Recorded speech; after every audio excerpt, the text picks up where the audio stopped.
বুকের হাড্ডির ভিতরে এইভাবে প্রবেশ করিয়া লইব। আর নেককারের কবরের সাথে, ও ভাই, নেককার হইলেও গুনাহ আসেনি না, আসে না? বলেন আপনার গুনাহ আসেনি না, আসে না?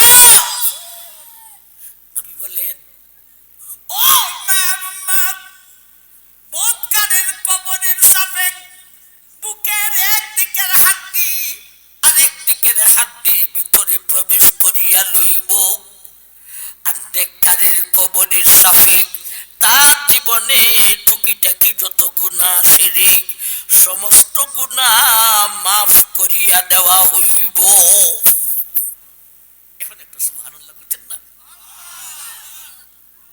তাইলে নেককারের কবরের সাফ, এটা দিয়ে আল্লাহর পক্ষ থেকে রহমত, ঠিক না বেটি?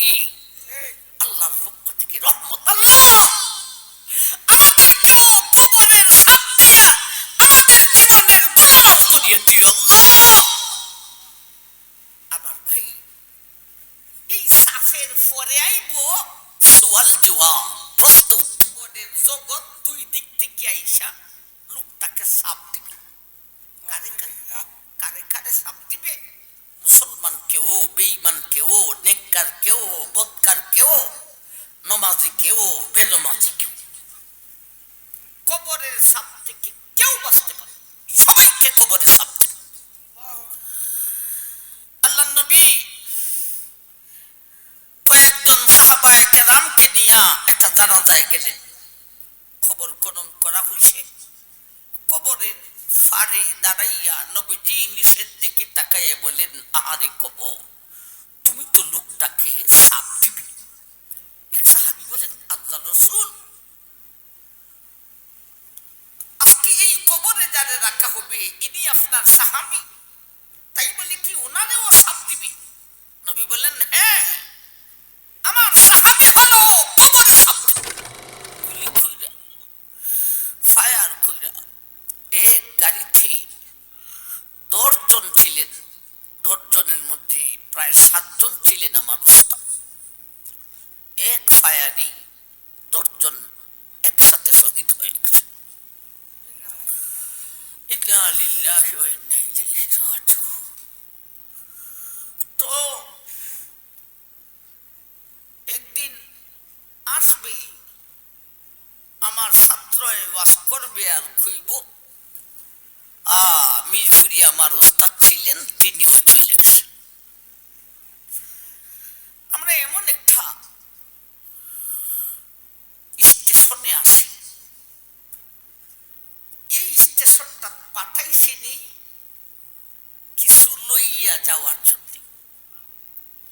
এখানের সুখের জন্য এখানে পাঠান নাই, এখানে পাঠাইছেন কবর জগতের সুখ কিভাবে হাসিল করা যায়, এখান থেকে সুখের ব্যবস্থাটা কইরা যাওয়ার জন্য। আর আমরা দুনিয়াটারে এমন মনে করছি, দৌলতপুরের মা বোন আপনারাও শুনবেন, আবার আমার এমনি বুঝ দেয় না, এটা তো এক জ্বালা। তবে কেন্দ্র থেকে কোন রিপোর্ট জানি বাহুবল নবীর থেকে গেছে, রিপোর্ট বইলা দিছে, বেটা তো যেমন তেমন বিজ্ঞানতে পর্যন্ত হইয়া দিছে। বিজ্ঞানটের ওয়াজটা করলে মিরপুরি হুজুরই করুন। মিরপুরি হুজুর যদি দাঁড়ান, আর কোনো বেটারে ভোট দিতাম না। এই তত্ত্ব জানি কই কই থেকে দেয়া দিছে, কেন্দ্রের মধ্যে তো দর্শে আমারে বড় যাইতে। আর আমার তো মনে হয় আসলে মা বোনে আমাকে মহব্বত করেন, ঠিক না বেটি? বিজ্ঞানের একটা কথা আছে, প্রায় মহিলারাই তার জামাই রে, স্বামী রে কয়, তোমার ঘরটা আসলাম পর থেকে ই পর্যন্ত শান্তি হইলাম না। এই কথাটা কয়নি না, কয় না? অধিকাংশ মহিলাদের জবানে এই কথা, শান্তি হইলাম না।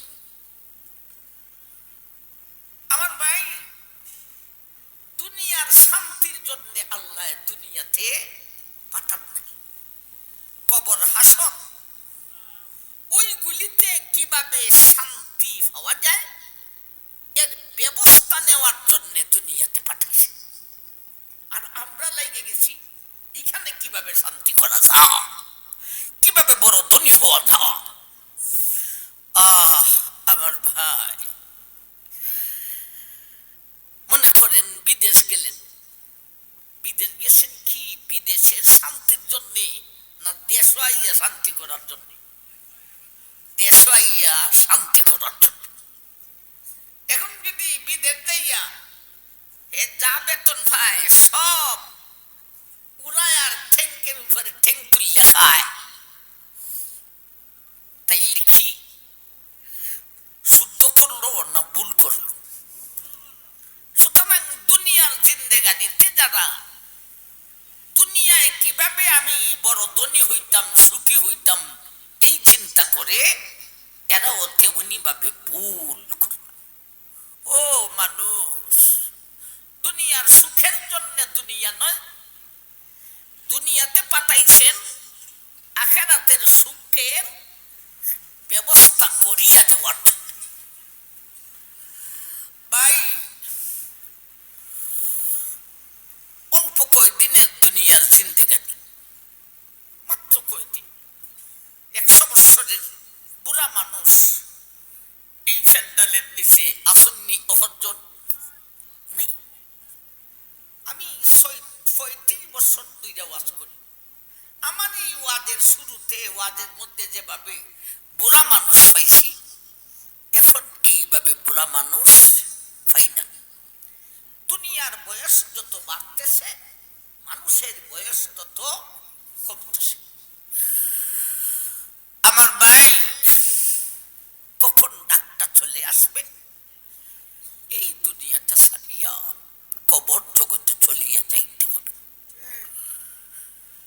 ভাই কবর জগৎ কতদিনের? তেলাওয়াতকৃত আয়াতে আল্লাহ বলেন, وَمِنْ وَرَائِهِمْ بَرْزَخٌ إِلَى يَوْمِ يُبْعَثُونَ। দুনিয়ার জিন্দেগানির পরে আখিরাতের জিন্দেগানির আগে এই দুই জিন্দেগির মধ্যে হলো কবরের জগৎ। দুনিয়ার জিন্দেগানি শেষ হবে আজরাইলে জানটা বাহির করলে, পরকালের জিন্দেগানি শুরু হবে ইসরাফিলে দ্বিতীয়বারে সিংহায় ফু দিলে। ইসরাফিল যখন দ্বিতীয়বারে সিংহায় ফু দিবে আর কবর জগতে থাকবে না। يخرجون من الأجداث سراعا كأنهم إلى نصب يوفضون। দ্বিতীয়বারে ফু দিবে, মানুষ কবর থেকে উইঠা হাসরের মাঠের দিকে রওনা দিবে। তাইলে শুরু হবে কবর জগৎ মারা যাওয়ার পরে, শেষ হইবে কবর জগৎ ইসরাফিলে প্রথমবারে না দ্বিতীয়বারে ফুদিলে? এখন বলেন শুধু কবরের জগৎটা, হাসরের মাঠটা কত বৎসরের সমান? এটা সরাসরি আল্লাহ আয়াতেই বইলা দিয়েছেন 50,000 বৎসরের সমান। কিন্তু কবরের জিন্দেগানিটা কত শত কত হাজার, এটা ক্লিয়ার করে আল্লাহ বলেন নাই, নবীজিও বলেন নাই। প্রথমবারের ফু কত বছর পরে দিবে কেউ জানেনি? আপনারা কেউ জানেন?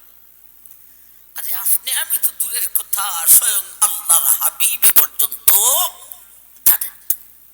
যে জানেন একমাত্র মহান আল্লাহ। তাইলে প্রথমবারে মারা যাওয়ার পরে প্রথমবারের ফু আসতেই কত বছর, এরপরে প্রথমবারের ফু আর দ্বিতীয়বারের ফুর মধ্যে আরো কত বছর, শত বছর, হাজার বছর, একমাত্র জানেন মহান আল্লাহ।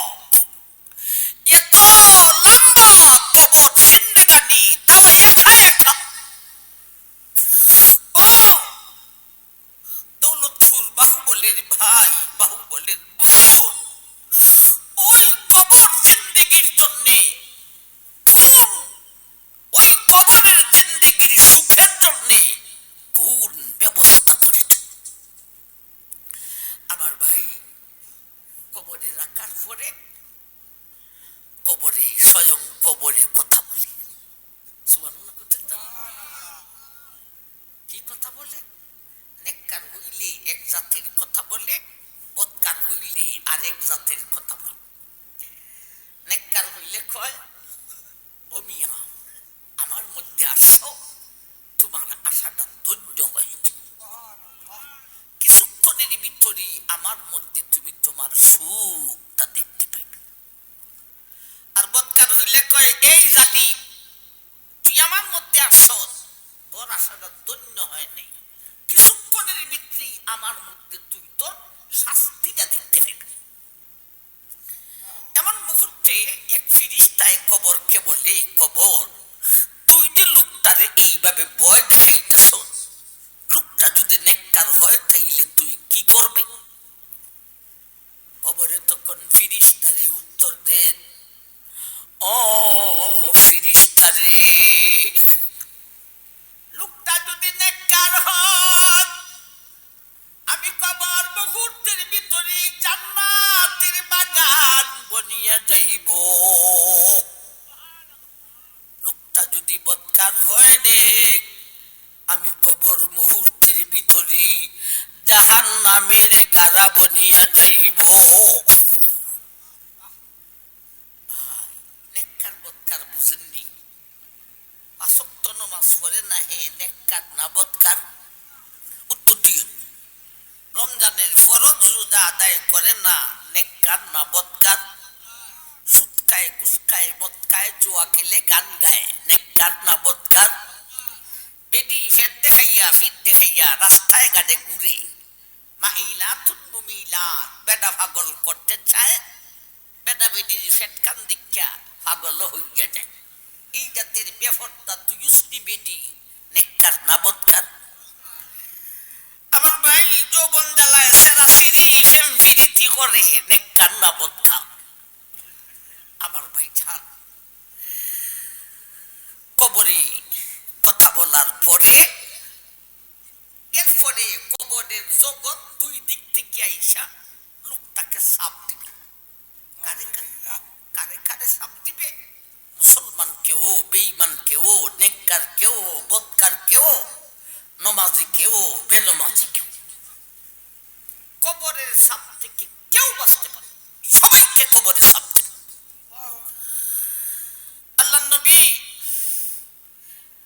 কয়েকজন সাহাবায়ে কেরামকে নিয়ে একটা জানাজায় গেলেন। খবর খনন করা হইছে।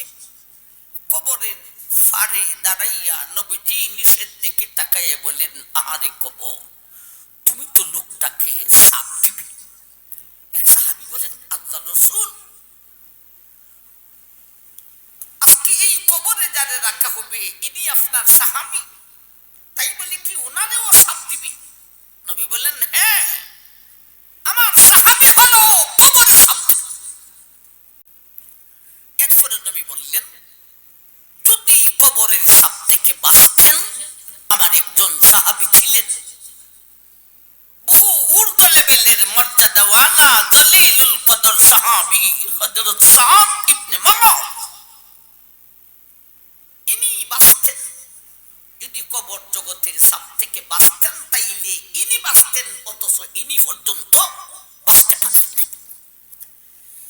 ইনি কত বড় উঁচা লেভেলের মর্যাদাওয়ালা সাহাবী ছিলেন, খন্দকের যুদ্ধতে তিনি শাহাদত বরণ করিয়াছিলেন।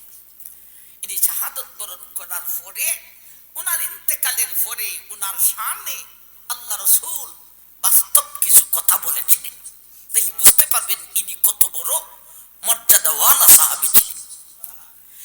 হাদাল্লাযী তাহাররাকা লাহুল আরশু ওয়া ফুতিহাত আবওয়াবুস সামা ওয়া শাহিদা লাহু সাবগুনা আলফাম মিনাল মালাইকাতি লাকাদ যাম্মা যাম্মাতান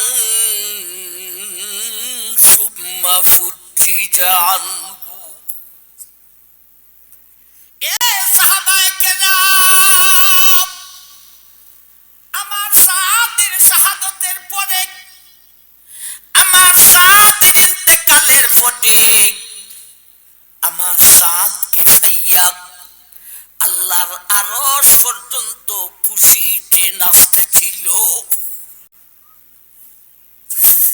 ইনি একজন মানুষ, আমরাও মানুষ, ঠিক না বেটি? একটা মানুষের জন্য এই মানুষটাকে পাইয়া খুশিতে আল্লাহর আরশ নাচতেছিল। কোন লেভেলের মানুষ! ওয়াফুতিহাত আবওয়াবুস সামা, যার ইন্তেকালে যারে পাওয়ার জন্য সাত আকাশের দরওয়াজা খুলে দেওয়া হয়েছিল। ওয়াশাহিদা লাহু সাবউনা আলফাম মিনাল মালাইকাতি, যার জানাজায় শুধু ৮৭,৭০,০০০ ফেরেশতা অংশগ্রহণ করেছিলেন। নবী বলেন লাকাদ যাম্মা যাম্মাতান সুম্মা ফুদ্দিজা আনহু, আমার সেই সাপকে পর্যন্ত কবরে সারে নাই রে, আমার সাপকেও কবরে সাপ দিয়েছিল।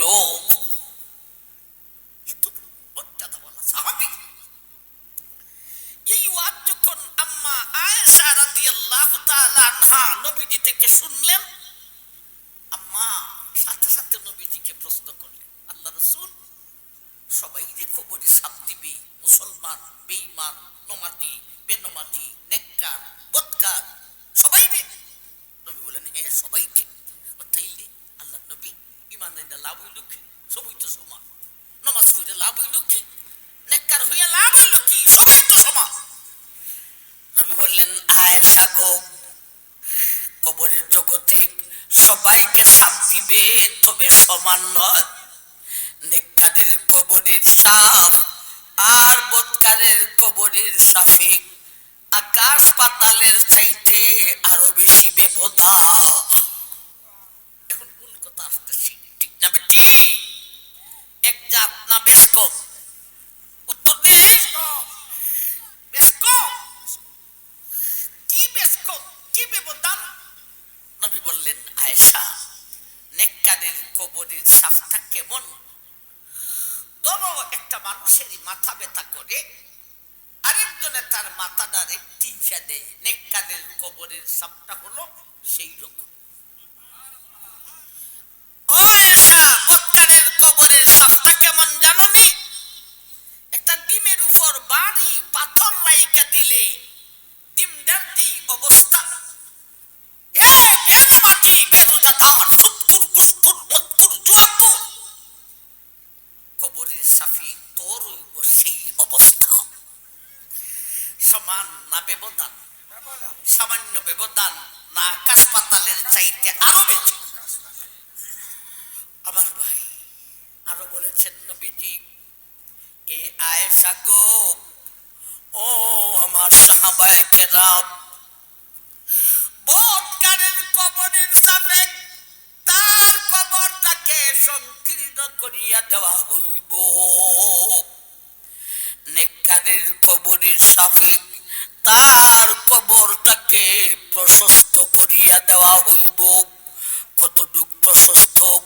নবী বলেন মামাদ্দা বাসারিহি, ও মায়ের উম্মত, গ্রাম থেকে শহর থেকে বের হয়ে তুমি যদি মাদের দিকে তাকাও গো, তোমার চোখের দৃষ্টিটা যাইবে যতটুক নেককারের কবরের সাথে তার কবরটাকে প্রশস্ত করিয়া দেওয়া হয় ততটুক। সমান না অনেক ব্যবধান? নবী আরো বলেন, এ আয়েশা গো, এ সাহাবায়ে কেরাম, এ মায়ের উম্মত, বদকারের কবরের সাথে বুকের একদিকের হাড্ডি আর একদিকের হাড্ডির ভিতরে এইভাবে প্রবেশ করিয়া লইব, আর নেককারের কবরের সাথে, ও ভাই, নেককার হইলেও গুনাহ আছে না আছে না? বলেন আপনার গুনাহ আছে না?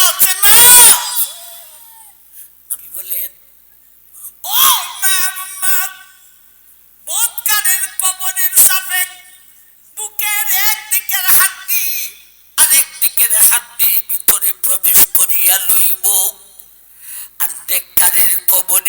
বয়সে তার জীবনে টুকিটাকি যত গুনাহ সেরে সমস্ত গুনাহ মাফ করিয়া দেওয়া হইব। এখন একটু সুবহানাল্লাহ বলছেন না? তাইলে নেককারের কবরের সাফ এটা দিয়ে আল্লাহর পক্ষ থেকে রহমত, ঠিক না বেটি? আল্লাহর পক্ষ থেকে রহমত। আল্লাহ আমাদেরকেও কবরের সাফ দিয়া আমাদের জীবনের গুনাহ করিয়ে দিও আল্লাহ। আবার ভাই এই সাফের পরে আইব সুয়াল জবাব, প্রশ্ন। আমার ভাইজান নেককারকে প্রশ্ন করার জন্য অনেকগুলি ব্যবস্থা থাকবে। এই ব্যবস্থার আগে নেককারকে প্রশ্নকারী মানকির নাকির দুই ফিরিস্তা প্রশ্ন করার সুযোগই পাবে না। আর বদকারকে প্রশ্ন করার জন্য একটা ব্যবস্থাও থাকবে। নেককারকে প্রশ্ন করার জন্য কি কি ব্যবস্থা থাকবে দুই একটা শরীরে আমার ভাই। আল্লাহ নবী বলেন ইজা উদখিলাল মাইয়িতুল কবরা মুসিলাত লাহু শামসু ইনদা গুরুবিহা ফায়াকুলু দাগুদি উসাল্লি। ও মা নেককারকে কবরে সাপ দেওয়ার পরে তার মনের মধ্যে একটা শান্তি আসবে, প্রশান্তি আসবে। যে প্রশান্তিতে লোকটার ঘুমে ধরিয়া লইব। নেককারে কবরে সাপ দেওয়ার পরে এর মনে একটা শান্তি আসবে, একটা ভয় দূরে। কি শান্তি? এখনো আমাকে প্রস্তর ঘাটে নেওয়া হয় নাই, কবরে সাপ দিয়া আমার গুনাহ সব শেষ। তাইলে সুয়াল জবাবের ঘাটে তো আমার আর কোনো কঠিন অবস্থা হইত না, গুনাহ তো মাফ হয়ে গেছে।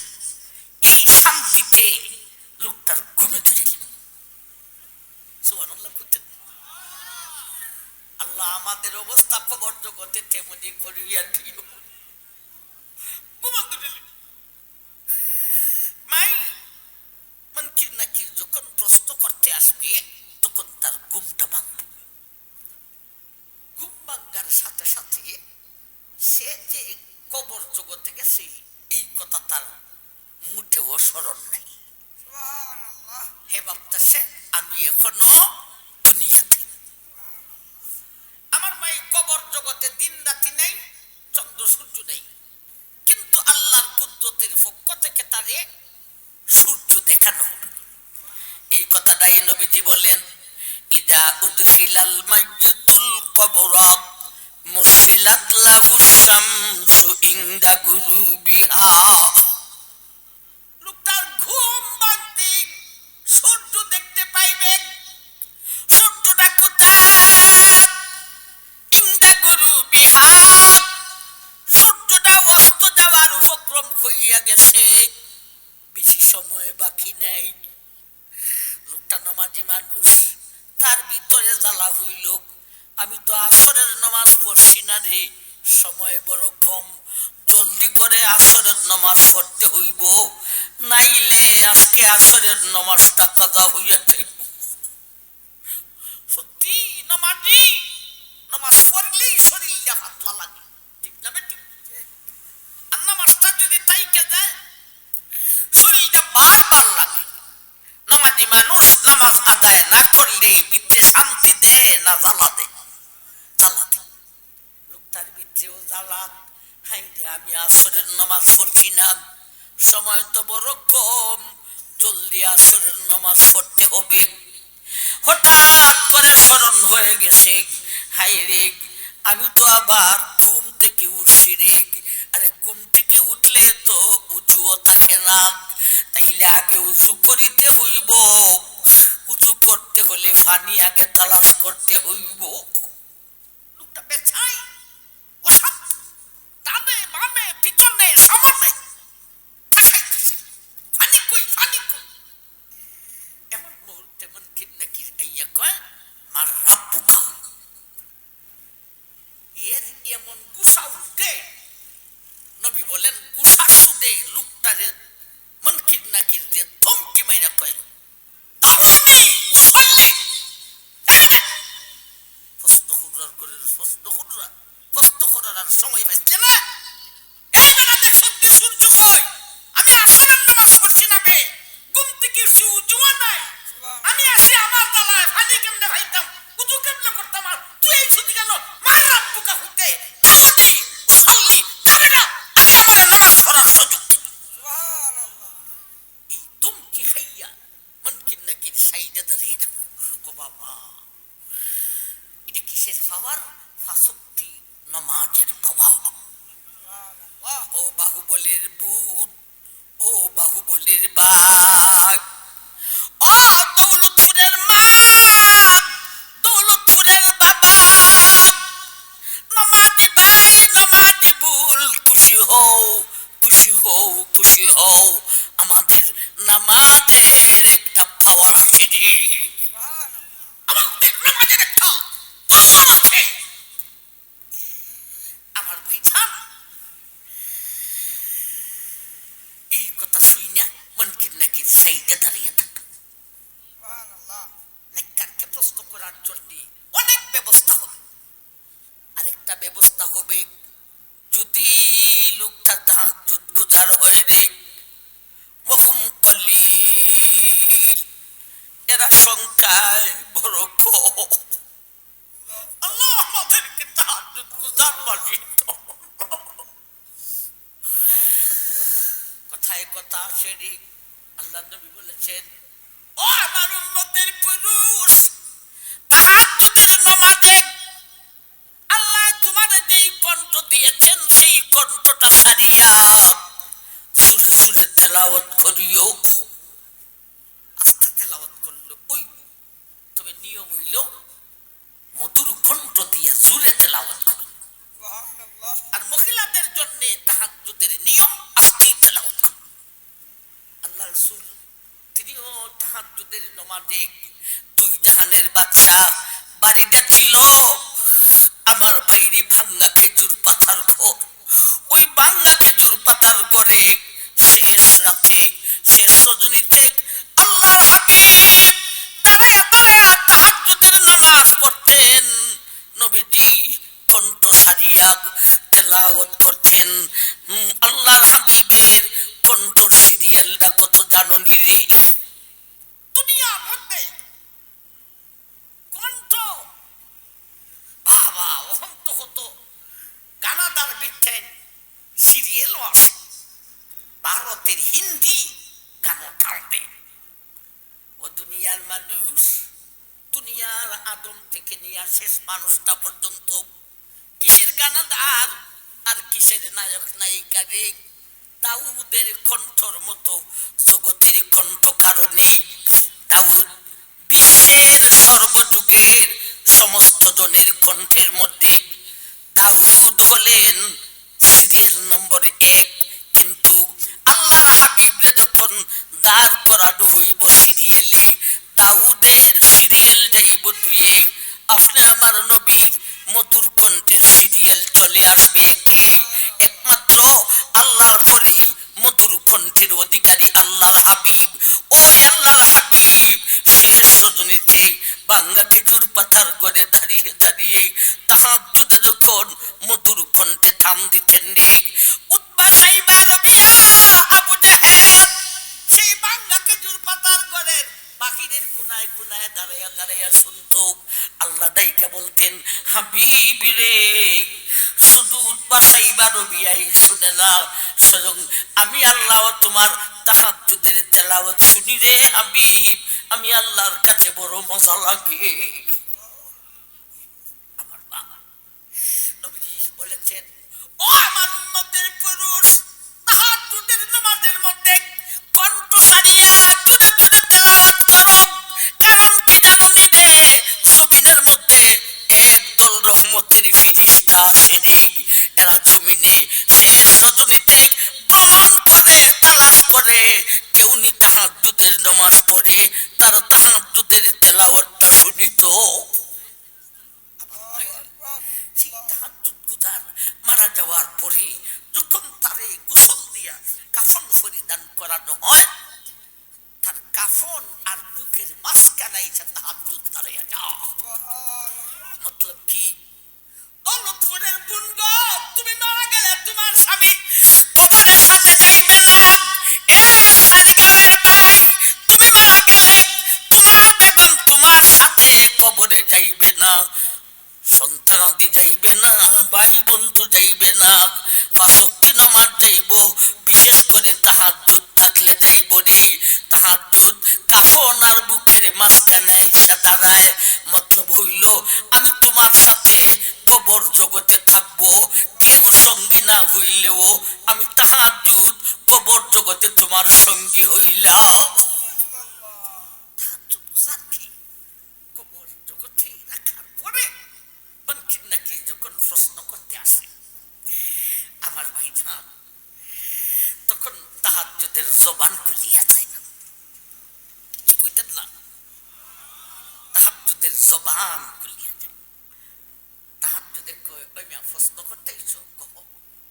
প্রশ্ন করবার পরে শোনো, এই লোকটাকে জান্নাতে পৌঁছাইবার আগে আমার কোনো নিস্তার নাই। তখন তাহাজ্জুদের লোকটারে কয়, তুমি আমারে চিনছো? লোকটা কয়, না সাহেব, আপনারে আমি চিনতে পারলাম না, আপনি আমার জন্য একটু কিছু করতেছেন, চিনছো না? আরে আমি তো তোমার তাহাজ্জুদের নামাজ।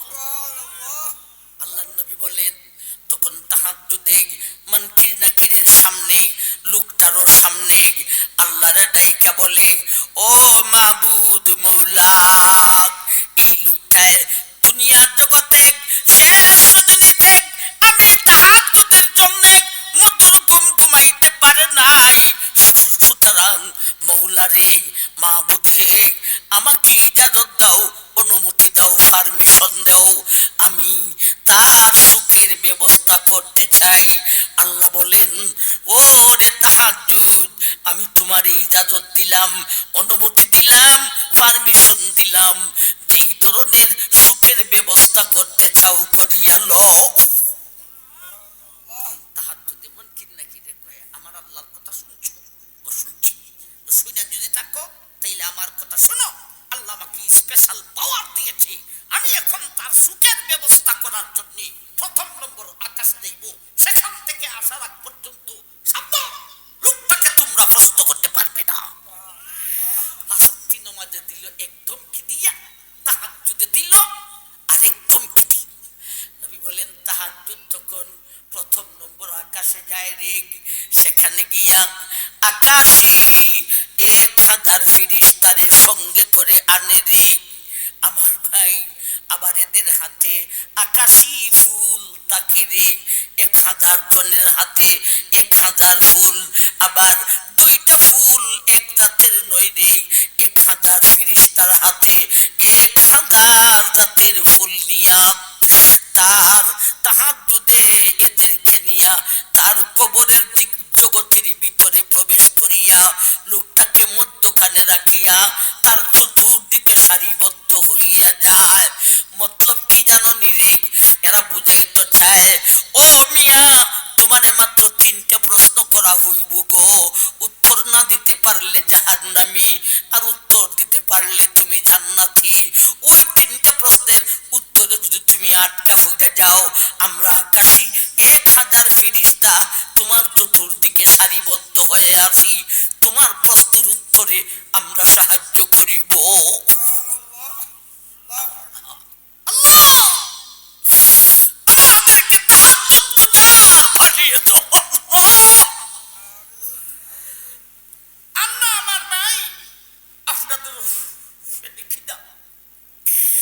আমাকে কেন্দ্র থেকে ঘোষণা করার কারণে আমি মাঠে আছি। আমার ভাইজান, আসলে আমি এই মাঠের লোক না, তবে আসলাম কেন? ডাক আসে, ইসলামের ডাক আসে। নাস্তিকরা মাথা উঁচা কইরা দাঁড়াইতে চাইতেছে। এই দেশে নাস্তিকরা কুরআন অবমাননা করে, নবীর অবমাননা করে, আমরা চিল্লাচিল্লি করি মলবিরা, কিন্তু সংসদে বৈশা যদি একটা আইন করা যাইত,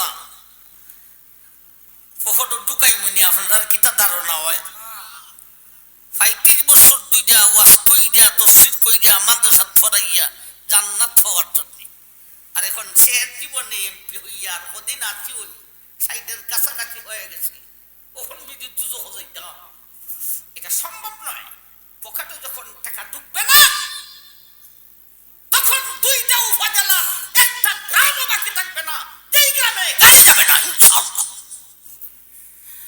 তো ভাই